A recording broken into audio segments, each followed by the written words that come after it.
Gugus Tugas Percepatan Penanganan COVID-19 merilis zonasi risiko penularan COVID-19 di Indonesia yang merujuk pada data per 13 Agustus 2020. Jika dipresentasekan, wilayah risiko kenaikan kasus dengan risiko tinggi sebesar 6,42%, wilayah dengan risiko sedang sebesar 43,19%, wilayah dengan risiko rendah sebesar 34,44%, kemudian wilayah tanpa adanya kasus COVID-19 sebesar 9,14%, dan wilayah tidak terdampak COVID-19 sebesar 6,81%. Selanjutnya, kami akan menjelaskan mengenai kriteria risiko daerah berdasarkan warna, yaitu zonasi COVID-19. Zonasi sendiri merupakan instrumen pemerintah daerah untuk mendata dan mendeteksi wilayah yang berpotensi terpapar COVID-19. Gugus Tugas Percepatan Penanganan COVID-19 merincikan 4 level kriteria zonasi daerah berdasarkan warna. Hal ini sebagai indikator kategori risiko yang dilihat dari tingkatan transmisi dan penyebarannya. Nah, penentuan zona tadi menggunakan indikator-indikator yang secara keseluruhan terdapat 15 indikator utama. Di antaranya adalah indikator kesehatan masyarakat yang terbagi menjadi 11 indikator epidemiologi, 2 indikator surveillance kesehatan masyarakat, dan 2 lagi adalah indikator pelayanan kesehatan. Saya Gina Rofifa akan menjelaskan kategori risiko dari zonasi daerah COVID-19. Yang pertama yaitu zona hijau. Pada zona hijau tidak terdampak, tetap ada penyebaran virus, kan tetapi tidak ada kasus positif. Yang kedua yaitu zona kuning. Pada zona kuning ini tingkat risikonya rendah, penyebaran virus terkendali. Akan tetapi tetap ada kemungkinan transmisi atau penularan virus. Yang ketiga yaitu zona oranye. Zona oranye ini sudah memasuki tingkat risiko sedang, penyebaran tinggi, potensi virus tidak terkendali. Yang keempat yaitu zona merah. Pada zona merah ini risikonya tinggi, penyebaran virus belum terkendali. Pada zona merah ini memiliki risiko tinggi penularan COVID-19. Selanjutnya kita bicara tentang transmisi atau penyebaran dan penularan COVID-19. Apa saja ya kira-kira? Nah, yang pertama ada pada zona hijau. Pada zona ini tidak terdapat kasus positif COVID-19. Penyebarannya pun masih bisa terkontrol, akan tetapi penyebaran virus ini masih ada pada tempat seperti tempat isolasi. Pengawasan yang ketat dan berskala terus dilakukan untuk mencegah terjadinya potensi kasus positif COVID-19.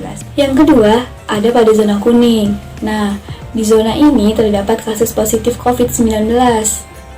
Pada zona ini juga transmisi imported case pun bisa terjadi. Mungkin ada yang bingung, apa sih yang dimaksud dengan imported case?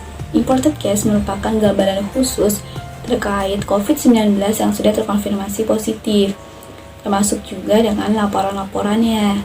Nah, transmisi rumah tangga pun juga bisa terjadi. Untuk penyebarannya bisa terkendali dan memungkinkan untuk tidak bertambah. Yang ketiga, ada pada zona orange. Nah, di sini transmisi lokal ataupun transmisi imported case bisa saja terjadi secara cepat. Untuk klaster-klaster terbaru harus dilakukan pengontrolan melalui testing dan tracing agresif. Yang keempat, ada pada zona merah. Nah, di sini kita diminta untuk terus berhati-hati dan menerapkan protokol kesehatan karena transmisi lokal yang terus begitu cepat dan wabah yang terus hadir dengan klaster-klaster yang terbaru. Sini saya akan menjelaskan bentuk pelaksanaan aktivitas zona wilayah. Pada zona wilayah yang pertama yaitu zona hijau, di mana terdapat beberapa poin. Poin yang pertama yaitu pemeriksaan ketat di pintu-pintu masuk seperti pintu masuk mal, pintu masuk kafe, pintu masuk swalayan, dan lain-lain. Pada poin yang kedua yaitu intensif testing tetap dijalankan. Maksudnya itu kalau menurut saya ya, melakukan tes seperti rapid test atau tes swab itu tetap dijalankan. Lalu poin yang ketiga ini pengawasan terhadap mobilitas penduduk lintas daerah. Seperti misalnya dari RT saya ini, RT 1, ada warganya yang habis dari luar daerah. Lalu kembali lagi ke rumahnya di RT 1 ini. Itu sebaiknya itu melakukan isolasi mandiri selama 14 hari. Jika tidak ada gejala seperti flu, batuk, demam, dan lain-lainnya, itu dikatakan bisa sehat dan tidak mengalami COVID-19. Jadi lebih baik mengisolasi diri dulu kalau dari luar daerah. Itu yang poin keempat, penelusuran kontak agresif jika ada ODP, PDP, dan OTG. Lalu poin yang kelima, harus tetap memperhatikan protokol kesehatan seperti jaga jarak 1-2 meter, menggunakan masker, lalu mencuci tangan menggunakan sabun dan air mengalir atau menggunakan hand sanitizer. Poin yang keenam, sekolah bisa dibuka dengan protokol yang ketat seperti sebelum masuk kelas mencuci tangan, lalu menggunakan masker, terus jaga jarak duduknya antara siswa-siswa yang lainnya.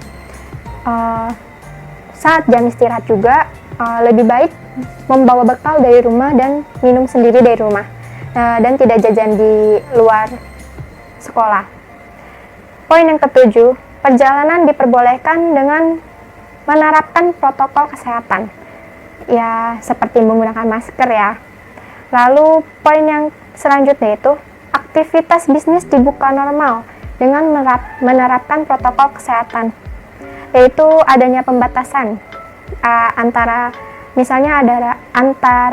penjual dan pembeli, misal melakukan transaksi itu ada pembatas.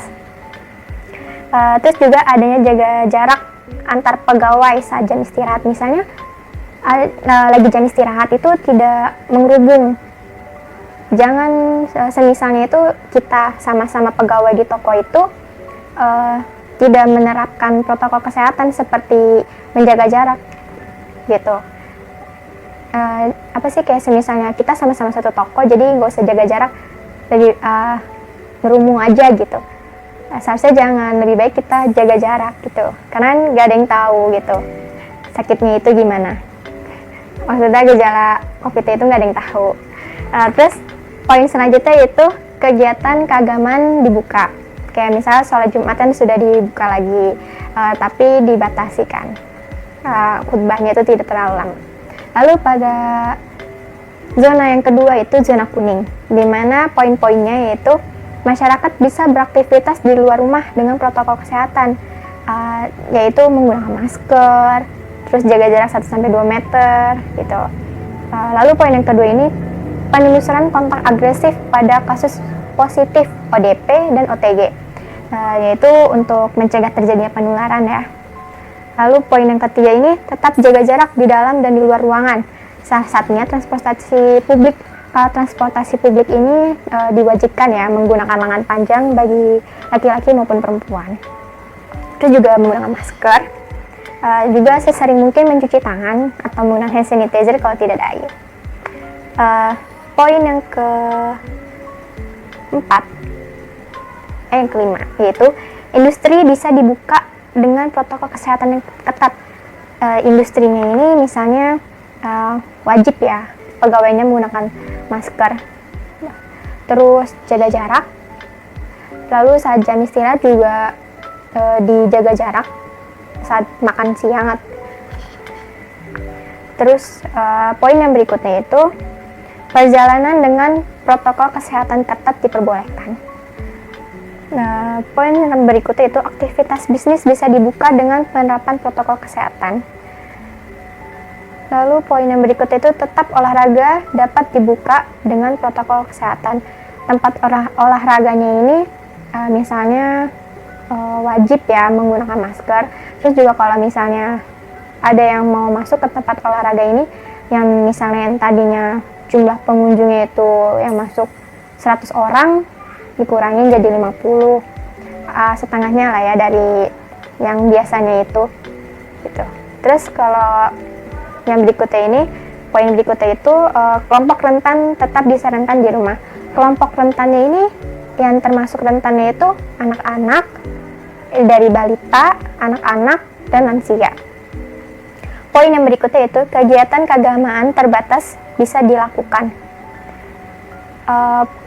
Maksudnya itu kayak misalnya sholat Jumat itu boleh, tapi dibatasi waktunya. Kayak misalnya kalau khutbah itu biasanya lama, kalau sholat Jumat bisa dibilang waktunya lama, tapi dikurangin lagi waktunya agar tidak terlalu lama. Gitu. Selanjutnya akan dilanjutkan oleh Siva. Poin ketiga yaitu zonasi orange. Di zonasi ini kita diminta untuk tetap berada di dalam rumah. Dan apabila kita berada dalam keadaan mendesak dan harus keluar rumah, maka kita harus bisa menerapkan protokol kesehatan seperti menggunakan masker, cuci tangan, dan menjaga jarak agar terhindar dari penularan COVID-19. Lalu untuk aktivitas bisnis seperti keperluan esensial semacam farmasi, klinik, supermarket, dan sebagainya terbuka secara terbatas dengan memberlakukan physical distancing. Selanjutnya yaitu poin keempat, zona merah. Di zona ini, kita diminta untuk tetap berada di dalam rumah. Extensive testing harus dilakukan. Penelusuran kontak erat terhadap positif, ODP, dan PDP dijalankan. Lalu, untuk fasilitas pendidikan dilakukan dengan PJJ atau pembelajaran jarak jauh. Sedangkan untuk bisnis, dibuka secara terbatas seperti untuk keperluan esensial semacam farmasi, klinik, dan sebagainya. Bangsa Indonesia adalah bangsa yang tangguh dan mampu menghadapi tantangan sesulit apapun. Persatuan, gotong royong, dan saling peduli adalah modal dasar bangsa Indonesia untuk melakukan recovery, reformasi, dan transformasi untuk memajukan bangsa Indonesia. Indonesia maju, Indonesia bangkit. Bangkit Indonesia maju, siap adaptasi.